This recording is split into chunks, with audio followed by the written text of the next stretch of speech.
Hello friends, welcome in this class. यह हमारा 10 lecture है। मतलब बुलेट पॉइंट लेके आए हैं, मतलब वो टर्म्स जो आपको सीधे सीधे याद करने हैं, क्योंकि डाइवर्सिटी ऑफ लाइफ के क्वेश्चन रिपीट होते हैं और ये सारे क्वेश्चन पीवाईक्यू में पूछे जा चुके हैं। वहाँ से हम इसको एज अ बुलेट पॉइंट लेके आ रहे हैं। तो जो जितने भी टर्म्स हम यहाँ पे यूज़ कर रहे हैं अभी तक कभी न कभी ये पीवाईक्यू में पूछे गए हैं, इसलिए चलिए यहाँ पे हमने लीच का क्लासिफिकेशन लिखा है। तो लीच जो होता है, जिसे हम हेरोडिनेरिया बोलते हैं, यह लीच होता है। इसका कॉमन नेम जोंक होता है। किंगडम आपका एनिमेलिया है।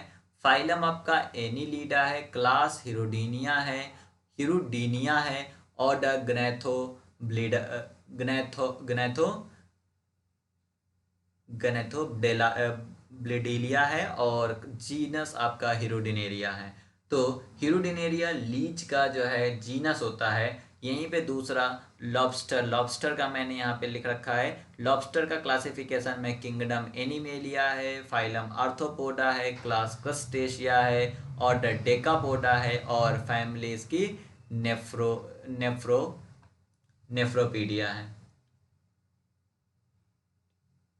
नेफ्रोपीडिया। तो आपको ये याद रखना है कि लॉबस्टर का ऑर्डर क्या है, डेकापोडा है। डेका मतलब 10, पोडा मतलब पैर, 10 पैर होते हैं लॉबस्टर के अंदर।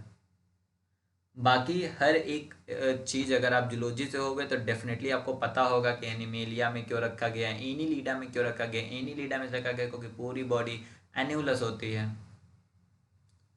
हेरोडिनेरिया में क्यों रखा गया, उसके बाद ग्नेथोब्लेडा में क्यों रखा गया हिरोडिनिया। इसका रीज़न पे बहुत लंबा वीडियो बनेगा, इसलिए मैंने इसके रीजंस नहीं बताए आपको। बुलेट पॉइंट के रूप में डायरेक्ट हम आपको बता रहे कि आपको ये याद कर लेना है, जिससे कि आप एग्जाम में इसको सही कर सको। लोबस्टर में एनिमेलिया है, आर्थ्रोपोडा है क्योंकि इनकी पोडा पैर जो होती है वो सिगमेंटेड होती है, दैट इज द रीजन इसे हम आर्थ्रोपोडा कहते हैं। उसके बाद क्रस्टेसिया है, डेकापोडा है और नेफ्रीडिया है, नेफ्रोपीडिया है। इसके बाद अगर हम इसको ध्यान से देखें तो वेंट्रल नर्व कॉर्ड और ट्यूबुलर हार्ट एनीलिडा और मोलस्का में प्रेजेंट होता है।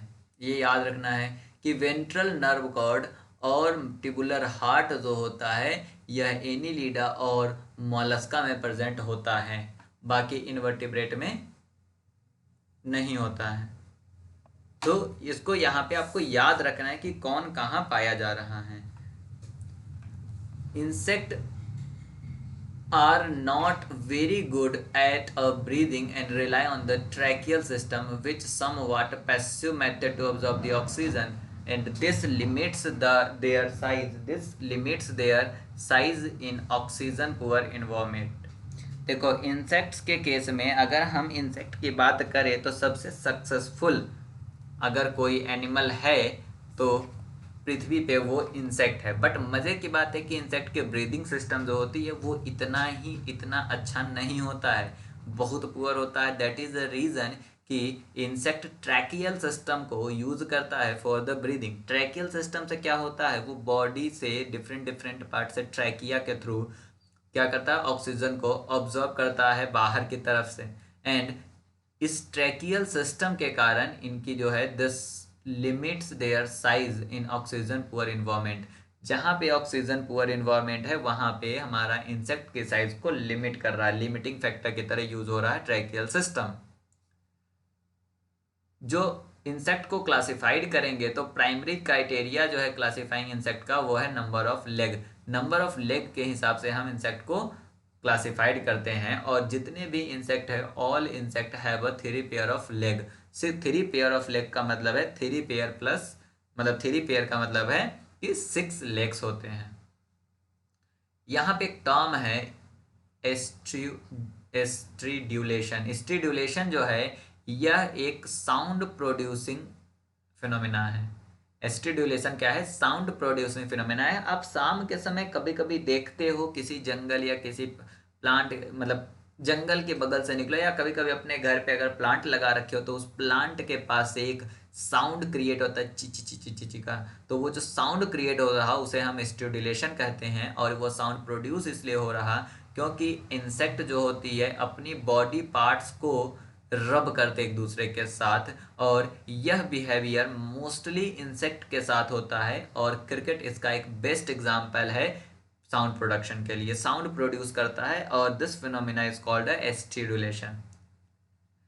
डायप्टेरा जो होता है यह एक लार्ज ऑर्डर है जिसमें 10 लाख स्पीसीज पाए गए हैं, जैसे horse fly, crane fly, hover fly and others.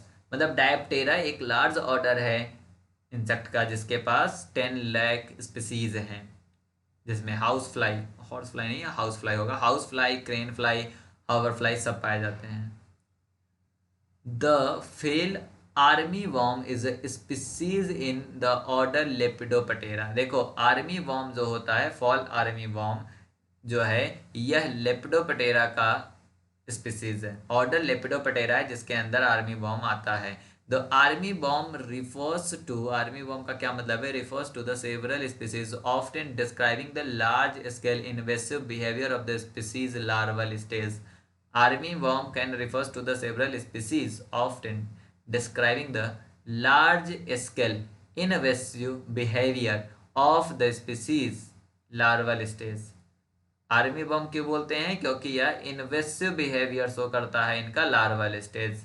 वो सारे वॉर्म जिनका larval stage invasive behaviour show करता है उसे हम आर्मी वॉर्म कहते हैं। यह लेपिडोप्टेरा का क्या है, स्पीसीज है। यहाँ पे ईयर विंग्स के बारे में इनका हम क्लासिफिकेशन यहाँ पे दे रखा है। ईयर विंग्स जो है किंगडम एनिमेलिया में आते हैं, आर्थ्रोपोडा में और इंसेक्टा में और डर्मेटोप्टेरा में है, डर्मेटोप्टेरा में। ईयर जो है डर्मेटोप्टेरा ऑर्डर के अंदर आते हैं। और इनका कैरेक्टरिस्टिक क्या है, इनके पास एक सिरी होता है, एक फोरसेप लाइक पिंचर होती है इनके एब्डोमिन में, न्यूमरस विंग होते हैं, wing fold underneath, short rarely used four wings, hence the scientific name is called a skin wings। तो ईयर विंग्स का दूसरा नाम क्या है आपका, स्किन विंग है। स्किन विंग क्यों है, क्योंकि इनके पास मेम्ब्रेनस विंग होता है जो फोल्डेड रहता है। शॉर्ट रेलाई यूज्ड फोर विंग्स के नीचे इनके पास सिराई होती है और एक फोरसेप लाइक पिंचर होता है इनके एब्डोमेन में, इसे हम ईयर विंग कहते हैं। इसी का दूसरा नाम स्किन विंग्स है। इसमें जितने भी टर्म्स है वो सब आपको याद करने की जरूरत है, क्योंकि ये सारे टर्म्स आपके एग्जाम में पूछे जा चुके हैं, ये सारे टर्म आपके एग्जाम में आ चुके हैं। ड्यू टू द रीजन इनको हमने यहाँ पे बुलेट पॉइंट के रूप में लिखा। ये बुलेट पॉइंट कोई न्यू बुलेट पॉइंट नहीं है, ये आपका PYQ से लिया गया है, और कम समय में आप देख सको कि क्या क्या पूछा गया है, इसमें से कौन सा टर्म आपको समझ में नहीं आ रहा। तो 2x पे करके एग्जाम देने से पहले इसको देख लेना एग्जाम वाले दिन, मे भी तुम्हारा 5 से 6 क्वेश्चन सही हो सकता है। Thank you for watching this video.